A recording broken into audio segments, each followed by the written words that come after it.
മൂന്ന് തരത്തിലുള്ള സമ്പദ് വ്യവസ്ഥകളെ കുറിച്ചാണ് ഈ ഒരു ചാപ്റ്ററിൽ പോയിന്റുകൾ പോകുന്നത്. എക്കണോമിക്സ് എന്ന് പറഞ്ഞിട്ട്, അല്ലെങ്കിൽ അക്കാലഘട്ടത്തിലെ സാമ്പത്തിക സ്ഥിതി എന്തായിരുന്നു. ഏതൊക്കെയാണ് ആ മൂന്നെണ്ണം? കഴിഞ്ഞ ക്ലാസ് നമ്മൾ ഡിസ്കസ് ചെയ്തു, ചെറുതായിട്ട് മൈനറായിട്ട് നമ്മൾ ഡിസ്കസ് ചെയ്തിരുന്നു. Yes, socialist economy, capitalist or market economy and mixed economy. അല്ലേ, ഈച്ച് വൺ ഏതൊക്കെയായിരുന്നു? ഒന്ന് മിശ്ര സമ്പദ് വ്യവസ്ഥ, രണ്ട് സോഷ്യലിസ്റ്റ് സമ്പദ് വ്യവസ്ഥ, മൂന്ന് കമ്പോള അല്ലെങ്കിൽ ഈ പറഞ്ഞ പോലെ മുതലാളിത്ത സമ്പദ് വ്യവസ്ഥ. അല്ലേ, ഇതിന് മൂന്ന് അല്ലേ, മൂന്നിൻ്റെയും മലയാളം രൂപമാണ് ഞാൻ ഈ പറഞ്ഞത്. മൂന്നും എങ്ങനെയാണ് ഒന്നുകൂടി ഡിസ്കസ് ചെയ്യാം, ശ്രദ്ധിക്കൂ. Market economy or capitalist economy, then socialist economy and mixed economy. ക്രമാതീതമായിട്ട് ഏത് വേണമെങ്കിലും നമുക്ക് സ്റ്റാർട്ടിങ് പറയാം. 1, 2, 3 എന്ന രീതിയിൽ ഏത് വേണമെങ്കിലും നിങ്ങൾക്ക് പറയാം. ഓക്കെ, അതിൽ first of all capitalist economy or market economy, അതിനെപ്പറ്റില്ലേ ആ ഒരു എക്കോണമി അല്ലെങ്കിൽ ആ സമ്പദ് വ്യവസ്ഥയുടെ സ്ഥിതി എന്തായിരുന്നു എന്നും, അല്ലെ അതിന്റെ പ്രവർത്തനം എങ്ങനെയാണെന്നും, അതിന്റെ ലക്ഷ്യം എന്താണെന്നും, അതെങ്ങനെയെല്ലാം പ്രവർത്തിച്ചു, അല്ലെ ഈ ഒരു രീതിയിൽ ഓരോ സമ്പദ് വ്യവസ്ഥയുടെയും പ്രോസസ്സിംഗ് ആണ് നമ്മൾ നോക്കാൻ പോകുന്നത്, പ്രവർത്തനങ്ങളാണ് നോക്കാൻ പോകുന്നത്, ലക്ഷ്യങ്ങളാണ് നോക്കാൻ പോകുന്നത്. ഓക്കെ, എല്ലാം അടങ്ങുന്ന ആ ഒരു 3 എക്കണോമിക് സിസ്റ്റത്തെ പറ്റിയാണ് നമ്മൾ ഈ ചാപ്റ്ററിൽ ബേസ് ആയിട്ട് സ്റ്റാർട്ടിങ് ചെയ്യുന്നത്.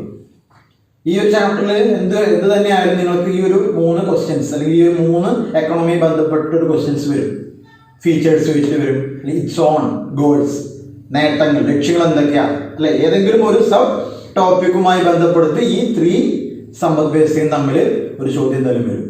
അപ്പൊ എന്താണ് ഫസ്റ്റ് ഓഫ് ഓൾ എന്താണ് market economy or capitalist economy?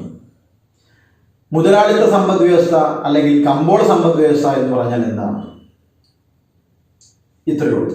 അതായത് ഉടമസ്ഥാവകാശം ഒരു സ്വകാര്യ വ്യക്തിയുടെ കീഴിൽ നിലനിൽക്കുകയും സാമ്പത്തിക പ്രവർത്തനങ്ങൾ അവരുടേതായ രീതിയിൽ അല്ലെങ്കിൽ അവരുടേതായ രീതിയിൽ മാറ്റിയെടുക്കുകയും സ്വന്തം ലക്ഷ്യങ്ങൾ, താല്പര്യങ്ങൾക്ക് വേണ്ടി പ്രവർത്തിക്കുകയും ചെയ്യുന്നു. ഇതൊക്കെ ഒരു പോയിന്റുമായിട്ട് ബന്ധപ്പെടുത്തി വരികയാണ്. ഇവയെല്ലാം കൂടി ചേരുമ്പോഴാണ് അതൊരു മാർക്കറ്റ് എക്കോണമി എന്ന് പറയുന്നത്. Deal with the process of economy it's own goals and desires. അല്ലെ, അവരുടെ തന്നെ പ്രധാനപ്പെട്ട സ്വന്തം താല്പര്യങ്ങൾക്ക്, സ്വന്തം ലക്ഷ്യങ്ങൾക്ക് വേണ്ടി. ആ ലക്ഷ്യം എന്തായിരിക്കും? ടു മാക്സിമൈസേഷൻ ഓഫ് പ്രോഫിറ്റ്, ലാഭം പരമാവധിയാക്കുക. അപ്പോൾ അതിന്റെ ഉത്തരത്തിലേക്ക് വരികയാണ് നമ്മൾ. എന്താണ് ഉടമസ്ഥാവകാശം? Ownership under the privatisation. ഒരു പ്രൈവറ്റ് സ്വകാര്യ സ്ഥാപനങ്ങളിലൂടെ അല്ലെങ്കിൽ സ്വകാര്യ വ്യക്തികളുടെ കീഴിലായിരിക്കും ഉടമസ്ഥാവകാശവും.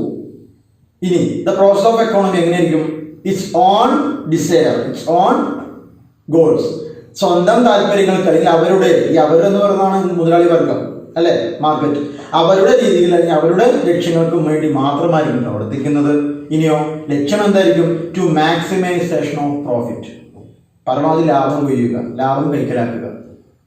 And what to produce, how to produce and for whom to produce എന്ന് പറയുന്ന ഈ 3 പ്രശ്നങ്ങളും ഇവർ തന്നെ ഇവരുടെ രീതിയിൽ എന്ത് ചെയ്യും? കൈകാര്യം ചെയ്യും. It's own way to solve these 3 problems. അത് അവരുടെ രീതിയിൽ അവരെന്ത് ചെയ്യും? കൃത്യമായിട്ട് പരിഹരിക്കും. ജനങ്ങളുടെ ക്ഷേമമോ അല്ലെങ്കിൽ ജനങ്ങളുമായിട്ട് ഒരു തരത്തിലുള്ള ബന്ധവും ഈ എക്കണോമിസ്റ്റ് എടുക്കുന്നില്ല. And that's known as market economy. എന്താണ് കമ്പോള സമ്പദ് വ്യവസ്ഥ? അല്ലെ, ഒരു കൂട്ടം മുതലാളി വർഗക്കാരുടെ കീഴിലായിരിക്കും, അതായത് പ്രൈവറ്റ് സ്വകാര്യ വ്യക്തികളുടെ ഉടമസ്ഥ അവകാശത്തിലായിരിക്കും സ്ഥിതി ചെയ്യുന്നത്. അവരവരുടെ താല്പര്യങ്ങൾക്ക്, അവരവരുടെ ലക്ഷ്യങ്ങൾക്ക് അനുസരിച്ച് പ്രവർത്തിക്കും. ജനങ്ങളുമായിട്ട് യാതൊരു ബന്ധവുമില്ല. അല്ലെ, ഈ പറയുന്ന 3 പ്രോബ്ലംസ് ആയ what to produce, how to produce, for whom to produce. അല്ലെ, കാരണം എക്കണോമിക്കിൽ നിലനിൽക്കുന്ന ബേസ്മെന്റ് ആണത്, പ്രധാനപ്പെട്ട പ്രശ്നമാണ്, അടിസ്ഥാന പ്രശ്നമാണ്. ഈ അടിസ്ഥാന പ്രശ്നങ്ങൾ ഇവരുടേതായ രീതിയിൽ അവർ ക്ലിയർ ചെയ്യുന്നതായിരിക്കും. അല്ലെ, ജനങ്ങളുമായിട്ട് യാതൊരു തരത്തിലുള്ള ബന്ധവും ഇല്ല എന്നർത്ഥം.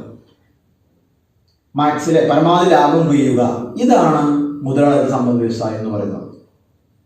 ഞാൻ ബോർഡിൽ എഴുതുമ്പോൾ ആ നോട്ട് കൃത്യമായിട്ട് നിങ്ങൾക്ക് വാച്ച് ചെയ്യാനും കൃത്യമായിട്ട് പോയിന്റുകൾ കിട്ടും. ഓരോ പോയിന്റ് വൈസ് 3 സമ്പദ് വ്യവസ്ഥ എങ്ങനെയായിരുന്നു. ഓക്കെ, നെക്സ്റ്റ് എന്താണ്? Socialist economy. Entirely different the pattern അല്ലേ. സോഷ്യലിസ്റ്റ് എന്ന് പറയുമ്പോൾ ഒരു ഉദാര മനസ്കത അല്ലേ, അവിടെ എന്തില്ല, ആ ഒരു റിജിഡിറ്റി ഇല്ല, ഒരു ഉദാര മനസ്കത എന്നൊക്കെ പറയും സോഷ്യൽ പരമായിട്ട്. ഗവൺമെന്റ് ആയിരിക്കും ഇവിടെ ഉടമസ്ഥാവകാശം, the ownership between the government, by the government അല്ലെങ്കിൽ ഓഫ് ദ ഗവൺമെന്റ്. എന്തായിരുന്നു, ഗവൺമെന്റിന്റെ ഉടമസ്ഥ കീഴിലായിരിക്കും സമ്പദ് വ്യവസ്ഥ പ്രവർത്തിക്കുക.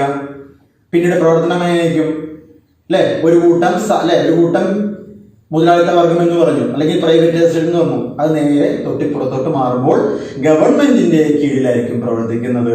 ജനങ്ങളുടെ അടിസ്ഥാന ആവശ്യങ്ങൾ അതുപോലെ തന്നെ ആഗ്രഹങ്ങളെല്ലാം തന്നെ പരിഹരിക്കും വിധത്തിലായിരിക്കും അവർ പ്രവർത്തിക്കുക. അല്ലെ, ഒരു സമൂഹത്തിന് എന്തെല്ലാമാണോ ലക്ഷ്യങ്ങൾ, അല്ലെങ്കിൽ സമൂഹത്തിന് എന്തെല്ലാം വേണമോ ആവശ്യമായി വരുന്നത്, അവ കൃത്യമായി ഉൽപ്പാദിപ്പിക്കുകയും വിതരണം ചെയ്യുക.